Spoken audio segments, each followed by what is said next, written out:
53%. That's how many Australians under 35 are now considering leaving the country, not for adventure, not for opportunity, but because they've given up on ever affording a home. Meanwhile, Australia desperately needs 200,000 new homes.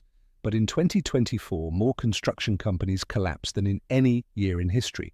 1 in 4 company failures in Australia is now a builder going bust. Think about that. Housing shortage, record demand. And the industry that builds houses is destroying itself. And 12,000 kilometers away, in the port of Conakry, Guinea, a Chinese-backed mine just shipped its first iron ore. The beginning of the end of Australia's most lucrative monopoly. Most Australians don't know this mine exists. They will. How did Australia, one of the wealthiest nations on earth, become a country where young people can't afford houses, builders can't stay in business, and the entire economy depends on one commodity sold to one customer who's actively looking for the exit? This is the story of how Australia became a house with a mining problem, how deliberate policy choices created a trap that enriched one generation at the expense of another, and why the window to escape is closing faster than anyone wants to admit. To understand how Australia got here, you have to understand 2 gambles, 2 bets that seemed brilliant at the time, and how they became a self-reinforcing trap. Let's start with housing. In 1975, the median house in Sydney cost $34,000, about 4 times the average income a young couple could save for a deposit in 2 years, maybe 3. Today, that same median house costs $1.6 million, not 4 times income, 14 times income. Let that sink in. In one generation, housing went from achievable to mathematically impossible for most workers. But here's what makes Australia different from other expensive cities. This isn't just a Sydney problem or a Melbourne problem. Australian households now carry more debt relative to income than almost any other developed nation, over 185%. In the 1980s, it was 45%. The entire economy now runs on borrowed money secured against houses. And here's the number that should terrify anyone paying attention. For a median income household today, only 10% of properties on the market are affordable. For low-income households, 0%, not low, 0. Now the second gamble. 30% of everything Australia exports goes to one country, China. And within that, one commodity is king, iron ore. $80 billion a year. Western Australia alone gets more than a quarter of its entire state budget from iron ore royalties. One state, one rock, one customer. But here's the hidden cost nobody talks about. Economists call it Dutch disease. The mining boom pushed the Australian dollar 44% higher than it should have been. Great if you're importing flat-screen TVs, devastating if you're trying to make anything and sell it overseas. Manufacturing collapsed from 30% of the economy in the 1960s to just 5% today, the lowest in the developed world. Australia didn't just dig up resources, it hollowed out everything else. Now here's where it becomes a trap. The mining boom flooded the economy with money, but Australia had destroyed its productive industries. So where did all that cash go? Into the one asset Australians trusted above all else: property.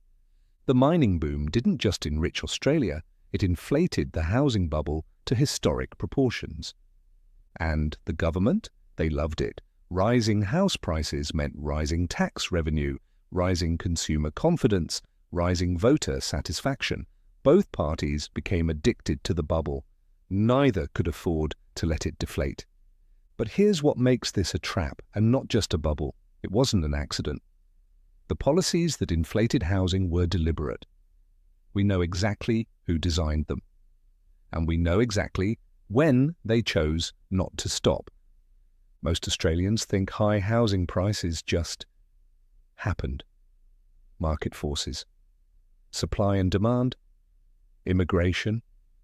That's the story they've been told. It's wrong. The housing bubble was engineered through specific policy choices on specific dates by people whose names we know. And understanding this changes everything about how you see the crisis. Let's start in 1985. Treasurer Paul Keating did something remarkable. He quarantined negative gearing. Now, if you don't know what negative gearing is, here's the simple version. It's a tax break that lets property investors deduct their losses against their salary income.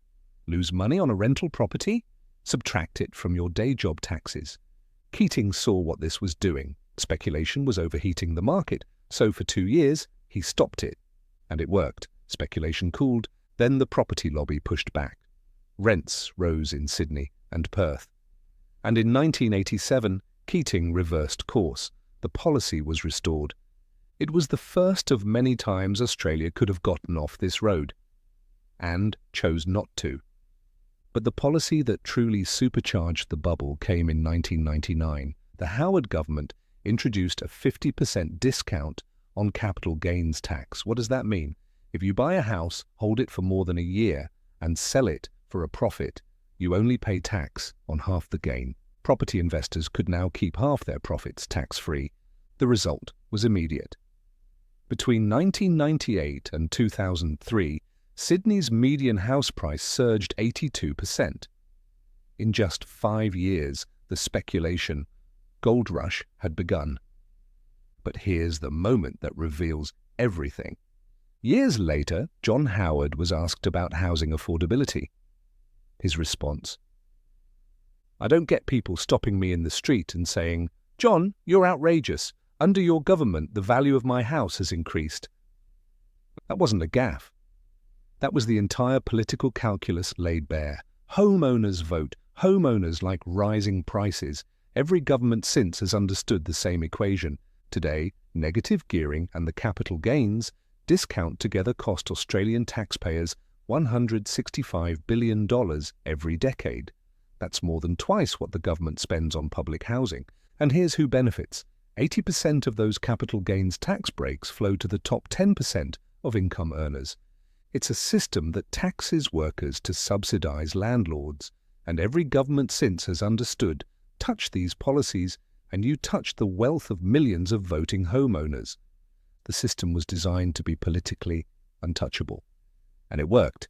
So that's how the housing trap was built. But it was only half the story, because at the same time Australia was inflating its housing bubble, something even bigger was happening, a mining boom of historic proportions. And the question is, where did all that money go? The numbers from Australia's mining boom are almost incomprehensible.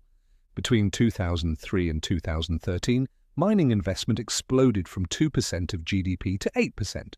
Iron ore exports to China went from billions to tens of billions to nearly $80 billion a year. Australia was shipping mountains to China. Literally. The iron ore trains in the Pilbara stretch 2.5 kilometres long. The super pit in Kalgoorlie is 3.5 kilometres across, visible from space. This was extraction on an industrial scale unseen in Australian history. More iron ore than anyone thought possible, more money than anyone could count. So here's the question nobody wants to answer. Where did it all go? Here's the uncomfortable truth. Offshore. Australia's mining sector is 83% foreign-owned. And the effective tax rate on mining profits? Just 13.9%. Compared to 21% for the average Australian company, the workers' share of mining profits fell from 30% in 1990 to 20% by 2012. The wealth was extracted, literally. But here's the comparison that should make every Australian furious. Norway faced the same choice when it found oil. They chose differently. Norway taxes petroleum profits at 78%. They take 50% ownership stakes in every production license. And they created a sovereign wealth fund that today holds $1.9 trillion. Do the math. That's roughly $340,000 for every Norwegian citizen. As Australia's future fund, $252 billion, about $9,800 per citizen. Same resource boom, same opportunity. Norway built generational wealth. Australia built mining billionaires. The mining boom created some of the richest people on Earth. Gina Rinehart inherited her father's empire and became the world's wealthiest woman. Andrew Twiggy Forrest built Fortescue Metals from nothing. Clive Palmer made billions and spent them on dinosaur parks and political campaigns. In 2012, Reinhardt offered her view on Australian workers. Quote, "Africans are willing to work for less than $2 a day." This was the mindset of the boom's biggest winners. In 2010, Prime Minister Kevin Rudd tried to change the equation. He proposed a 40% resource super profits tax, designed to capture some of the windfall for the Australian public. The mining industry's response was swift and brutal. They spent $22.2 million in just 6 weeks on an advertising blitz. And here's the twist that nobody saw coming. They hired Neil Lawrence, the same campaign strategist who had designed Rudd's own Kevin 07 election campaign, to destroy him. Within weeks, Rudd was gone, replaced by Julia Gillard. The tax was gutted and eventually repealed entirely. Economist Paul Cleary estimated the mining industry's victory cost Australia $60 billion over a decade. The wealth kept flowing offshore. So the bubble was engineered, the mining wealth was captured by a few. Surely someone saw this coming. Surely someone warned Australia that this path led nowhere good. They did. And here's what happened to them. In 2010, an economist named Steve Keen walked 224 kilometers from Canberra to the summit of Mount Kosciuszko. He was wearing a T-shirt that read, "I was hopelessly wrong on house prices, ask me how." Here's what happened. If you're finding this cheerful breakdown of economic collapse as enjoyable as I am, do me a favor, destroy that like button. It helps more people see this, and honestly, more people need to see this. Also, quick question for the comments. Do you think Australia will reform by choice, or wait until there's a crisis? I'm genuinely curious what you think. Let me know below. The warnings weren't hidden. In 2014, the IMF flagged Australia as having the third highest price-to-income ratio in the world. In 2016, the OECD warned of a dramatic and destabilizing hard landing.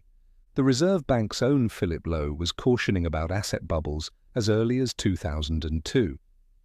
Each time, the response was the same. Australia is different. Our banks are stronger. Our immigration is higher. Our land is scarcer. We've heard this story before, in Dublin, in Miami, in Madrid. It always ends the same way. Steve Keen saw what was coming. In 2008, as the global financial crisis erupted, he predicted Australian house prices would fall 40%. He made a public bet on it. Then the government pumped money into the market. First, home buyers' grant doubled. The crash was stopped. Prices kept rising. Keen lost the bet. His penalty? That 224-kilometer walk, the T-shirt, public humiliation. But here's what Keen kept saying during that walk. Something nobody wanted to hear. The crash wasn't prevented, it was postponed. Australia avoided a recession by restarting the real estate bubble that caused the GFC in the first place. Keen was mocked for years. His career never fully recovered from that walk, but his core thesis that Australia's private debt levels were unsustainable never went away. At over 200% of GDP, Australian private debt remains in what economists call the danger zone, the same zone Japan was in before its lost decades began. Keen wasn't wrong about the disease, he was wrong about the timing. The patient kept taking the same medicine, and the eventual reckoning got larger with each dose. Keen said the crash was postponed, not prevented. In 2020, Australia got its first preview of what a reckoning might look like, and it came from an unexpected direction. In April 2020, Australia made a political calculation. Prime Minister Scott Morrison called for an independent investigation into the origins of COVID-19. It was a reasonable request. It came with a cost Australia hadn't fully considered. China's response was methodical and devastating. Tariffs of 212% on Australian wine, 80% on barley, unofficial bans on coal, lobster, beef, cotton, and timber. Industries that had spent years building Chinese relationships watched them evaporate overnight. One wine exporter described it simply. We went from $30 million a year and 400 containers to 1 container a year. The entire Australian wine industry to China, worth $1.26 billion, collapsed to almost nothing. In November 2020, a Chinese embassy official leaked a document to Australian media, a list of 14 grievances against Australia. It read like an ultimatum. For a nation that had spent decades cultivating the relationship, it was a public humiliation. But here's what makes this story more than just a trade dispute. Throughout the entire campaign of economic coercion, one commodity was never touched: iron ore. Australia supplies 60% of China's iron ore imports. China literally could not punish Australia's biggest export without punishing itself. Some in Australia took comfort from this. If China needs our ore, we're safe. That reading missed what was happening behind the scenes. Remember that mine in Guinea I mentioned at the beginning? In late 2025, the first shipments left the Simandou mine, the world's largest untapped iron ore deposit. It's 75% Chinese-owned. By 2030, Simandou will ship 120 million tons a year, capturing over 6% of global trade. China has explicitly stated its goal: reduce dependence on Australian iron ore from 60% to 40%. But that's not the only threat. China is rapidly scaling up steel recycling. In 2020, recycled steel was 10% of production. By 2024, it was 26%. The target for 2030? Over 36%. Every ton of scrap steel replaces 1.5 tons of imported iron ore. That's basic physics working against Australia. And here's the number that should keep Australian policymakers awake at night. Chinese steel production peaked in 2020 at 1.065 billion tons. It's been falling ever since. The property sector, that once consumed 55% of China's steel, is in structural collapse. The boom isn't coming back. So the policy trap was set. The mining dependency is ending. But what does this actually mean for ordinary Australians? Let's stop talking about billions and start talking about people. If you're under 40, you probably already know what's coming in this section. You've lived it. In 1991, 66% of Australians aged 25 to 39 owned their home. By 2021, that had fallen to 55%. But the real gap is even starker. Baby boomers at that age were 3 times more likely to own their home outright, no mortgage at all. In the early 1980s, it took just over 2 years to save a 20% deposit. Today, over 10 years. The average age of a first home buyer has risen from 24 to 36. An entire decade of life gone. There's a reason the bank of mum and dad has become a national joke and a national tragedy. Parental help for home deposits now totals roughly $35 billion a year. It's effectively Australia's 5th largest mortgage lender. Those with parental help enter the market 2 years younger, with 41% more savings left over. Those without? They're locked out. Australia is dividing into 2 classes: those whose parents can buy them into the market and those whose parents can't. Remember that 53% number from the beginning. Let's sit with what it actually means. More than half of young Australians have looked at their country, one of the richest on earth, and concluded they might have to leave to afford a basic life. One young Australian put it this way: "I've done everything they told me to do and I'm still screwed." Another said, "The returns I'm getting for my effort are so disproportionate to what you would expect from previous generations." This isn't entitlement, this is arithmetic. The ripple effects go far beyond housing. Australia's fertility rate has fallen to a record low, 1.5 babies per woman, well below replacement. Research confirms that housing costs are directly suppressing birth rates among renters. People aren't choosing to delay families, they're being priced out of having them. Young adults living with their parents has risen from 47% to 54% for men under 30. The markers of adulthood, home, family, independence, are slipping further away with each passing year. So why doesn't the government just fix this? Why can't they pass a law, change a policy, make housing affordable? Because that would require something no Australian government is willing to do. Watch what happens when we ask. In 2025, Prime Minister Anthony Albanese made a bold claim. Making housing affordable for younger generations is this government's #1 priority. His housing minister, Claire O'Neill, was asked to clarify. Her answer, "We're not trying to bring down house prices." Read those two statements again. They are mutually exclusive. You cannot make housing more affordable without prices falling relative to incomes, but you cannot let prices fall without destroying the wealth of existing homeowners, the majority of voters. This contradiction isn't a policy failure, it is the policy. Every government since Howard has faced the same trap. And every government has made the same choice. Protect existing homeowners, let the young figure it out. Here's the brutal political arithmetic. 2/3 of Australian households own their home. They vote. They expect their wealth to be protected. Any government that allows prices to fall will be punished at the ballot box. Both parties know this. Both parties act accordingly. In 2019, Labour tried. They proposed limiting negative gearing and halving the capital gains discount. The scare campaign that followed, including fabricated claims about death taxes that don't even exist, helped destroy their election chances. By 2021, Labour had officially abandoned the policy. Reform was politically dead. Grattan Institute CEO Danielle Wood captured the tragedy.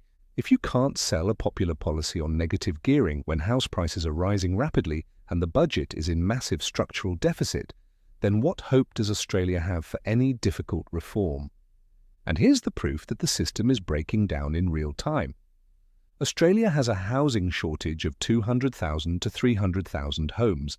The government has set targets of 1.2 million new homes by 2029, but construction companies are collapsing at record rates. Over 3,200 insolvencies in the past year alone, 27% of all company failures.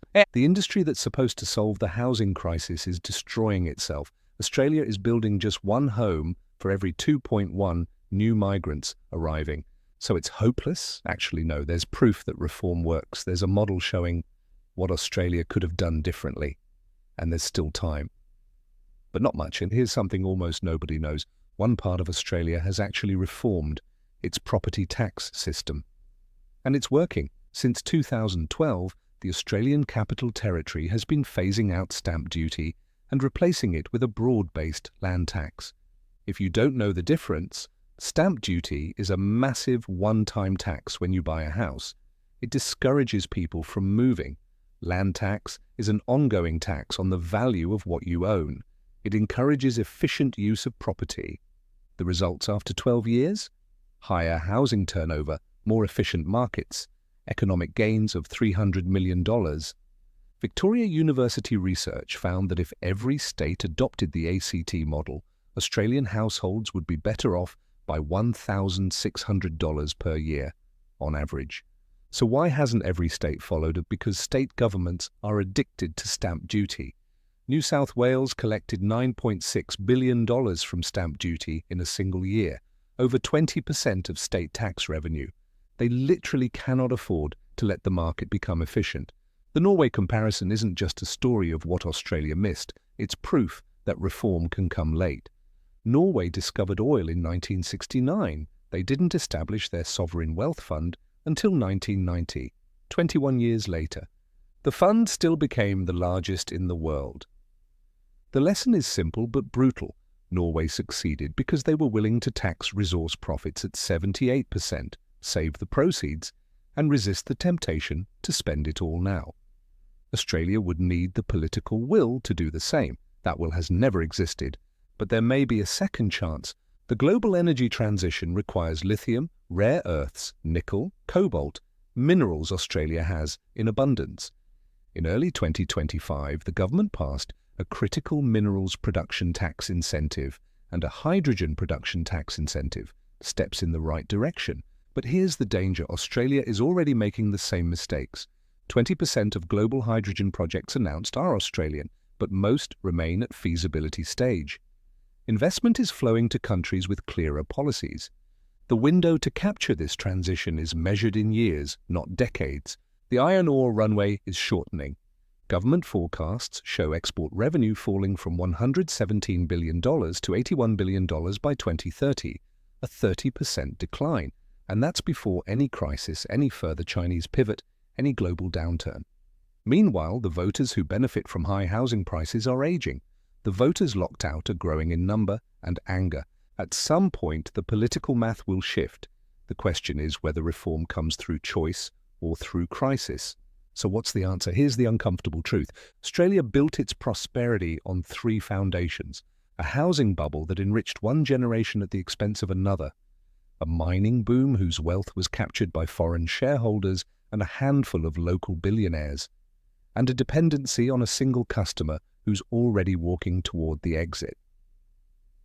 Each of these was a choice, not an accident, not a market force, a choice. Every year of inaction, the window narrows. The construction industry is collapsing. Young Australians are leaving or giving up. The iron ore revenues are peaking.